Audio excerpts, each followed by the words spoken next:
Hi there, I'm First Warn 5, Meteorologist Mike Nicco. Thanks for stopping by and checking out some minor changes as mentioned in the text in our forecast the next couple of days. I'll explain how Hurricane Erin is going to have an effect on that. In fact, we're going to take a deep dive into Hurricane Erin also, and then we'll take a look at the big changes that are coming this weekend. You tired of the heat? Tired of the humidity? Oh, I got a forecast coming your way. First, let's take a look at what's going on, and we'll start with today. It says it right there in the title, everything you need to know. Not as hot or as humid, going 88.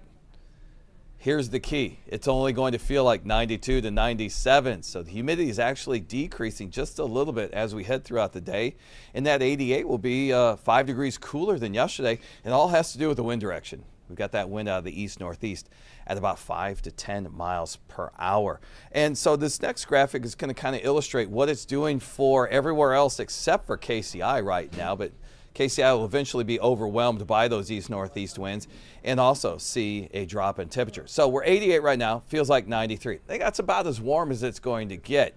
Here's that graphic I was talking about, the 24-hour temperature change. Almost everybody is cooler except for Maryville and Clinton. They're the same. And of course, KCI is 1 degree warmer than this time yesterday.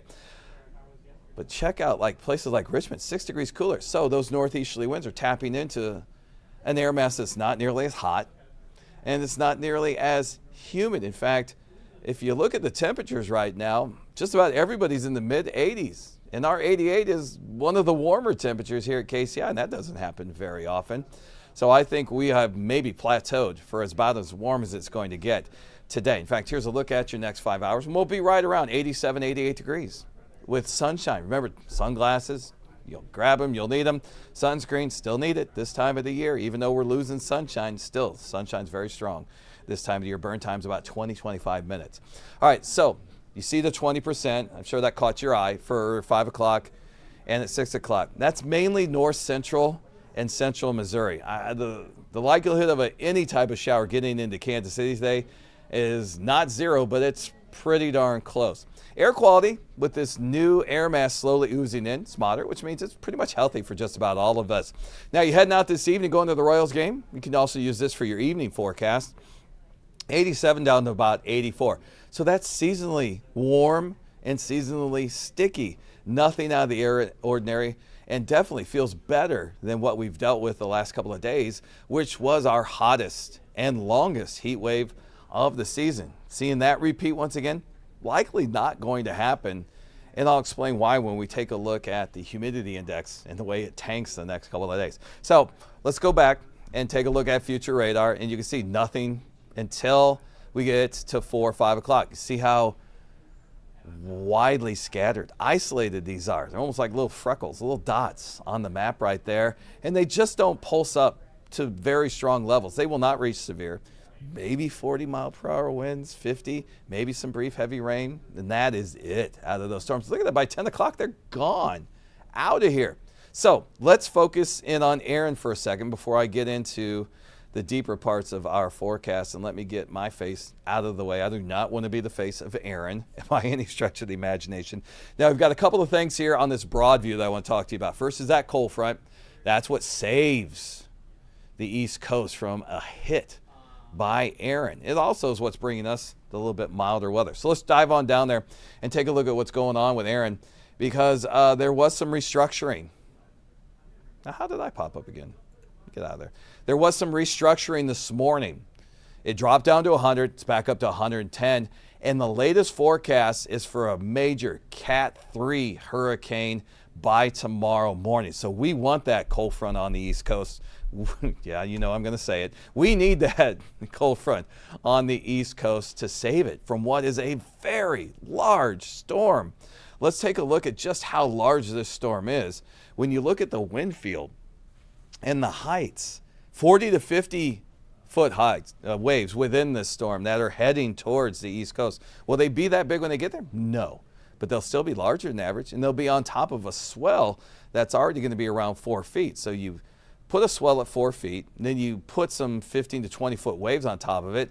That is unusual, and that will reach inland to many neighborhoods and cause some flooding. So let's go in time and show you Here we go. By 7 o'clock tomorrow, our time in the morning, we're waking up to a Category 3. And look how wide it is. To give you an idea of how wide it is, I took the yellow, which is tropical storm force winds. That is 39 miles per hour or greater.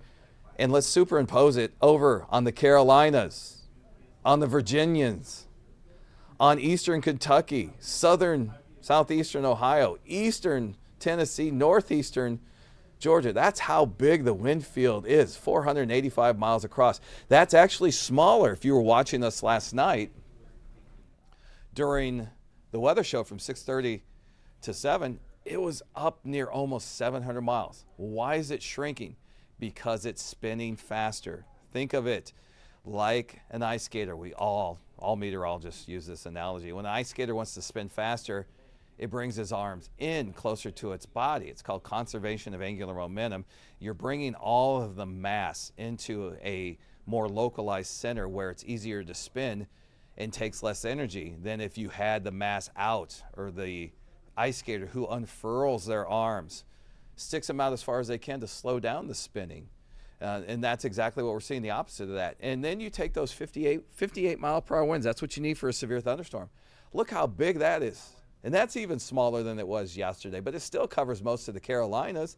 I mean, can you imagine dealing with severe thunderstorm winds of that size for several hours? Yeah, the trees get tired, weaken, they fall over, or they break.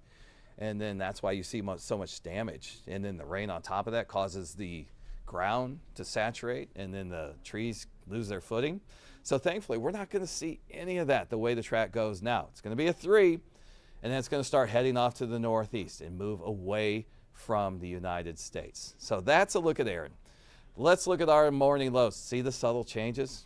67. We're back to average. How about tomorrow as we head through the morning? Still 80 by 11 o'clock. Man, we were pushing low 90s at some point during the weekend at that time. And look at that mid-80s all the way through 7 o'clock. That northeast wind continuing to chip away and drop our temperatures a little bit, and the humidity will be a little bit less tomorrow.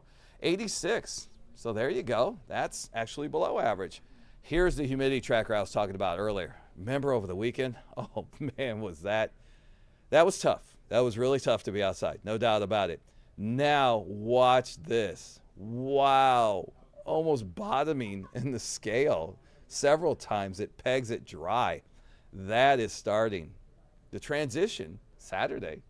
Once the rain passes, Saturday evening, and then Sunday, Monday, Tuesday. Oh my, the temperatures. Here you go. The Security Bank 7-day forecast. Jumping ahead. Look at those 70s. Yes, yes, yes. Look at those lows in the 50s. Even more yes. Oh, I love summer as much as the next person, but I got a lot of yard work to do, and I'm waiting until Sunday at least to do it and clean up some of the stuff that, unfortunately couldn't make it through the last heat spell. All right, so let's go through your Security Bank 7-day forecast. 88 today, 67 tomorrow, 86. We talked about that. Why is Friday a little bit warmer? Quick push of southerly wind, a little humidity before the next front comes through Friday night into Saturday. That's why we warm up. There's a slight chance that we'll see some strong storms to severe, but it's really starting to look more like Saturday morning up until 1 o'clock. Now I know we've got a big game in Lawrence, opening that new stadium, practically a brand new team. And so we want it to clear out, and it will, the way it looks right now. It looks like it'll be really comfortable for that 5:30 kickoff on Saturday. Okay, Lawrence farther to the west, into the drier, cooler air, a little bit quicker than Kansas City, the way it goes. All right, so the storm stops Saturday. In fact, I can go through this. Let's go through this. Hold on. How about this? We forgot about this feature. I always forget about this feature when I'm doing these. So here we go. Here's a look at the rest of today. Heat index hops out around 93. Okay, it's going to be a real nice evening. By 8 o'clock, it feels like 87. Sunsets. Get out there and get that evening walk in. All right, for Thursday, that's the beginning of these lows that are near average. And then look at the weekend, below average. I mean, those 50s. I mean, my electric bill was just, I'm going to use a word I probably shouldn't use, stupidly high. I mean, it was just obnoxiously high. It'll be so nice. Even with the water bill kind of offsetting it because I haven't had water much, man, it's still way too high. So here's a look at Friday. Yeah, guess who's in town? The Bears to take on the Chiefs over Arrowhead. What a fun night this will be. I think the rain will hold off. I don't think you have to worry about it. Again, I think it's going to be more towards Saturday morning. So 88 while you're tailgating. You know, the first tailgates of the year are always hot. Down to 77 by the end of the game. All right, so let's go into Saturday. And here's a look at Saturday. And you can see in the morning hours, we've got to push us some storms. And then and those move out by about 1 o'clock. That's it. The greatest amount of rain is going to be probably in Kansas. And the farther south you head. Not a lot of us are going to get rain out of that, but all of us are going to get these highs in the 70s, mid to upper 70s Sunday, Monday, and Tuesday, and those lows in the 50s. It's going to feel great, and we deserve it. We deserve it. Does that mean summer's over? Absolutely not. I just looked. September 28th is our last official 100-degree high temperature. So put that into perspective. That's still 5-6 weeks away. So we're not out of the woods yet. All right, that's the latest look. Coming up at 3:30, Warren will have the latest on that, and then Luke will join him at 5. And then at 6:30, we'll, of course, crunch some more data. Warren's going to look at the K-State game in Ireland. Iowa State is going to look at the KU versus Fresno State, deeper look at that. And Mizzou's first game coming up next weekend. He's going to have a deeper look at that. I'm going to have a deeper look at Hurricane Erin, as some new data will be coming out by the time we get to the weather show at 6:30. So until then, have a great rest of your day, and thanks for stopping by. Sure appreciate it.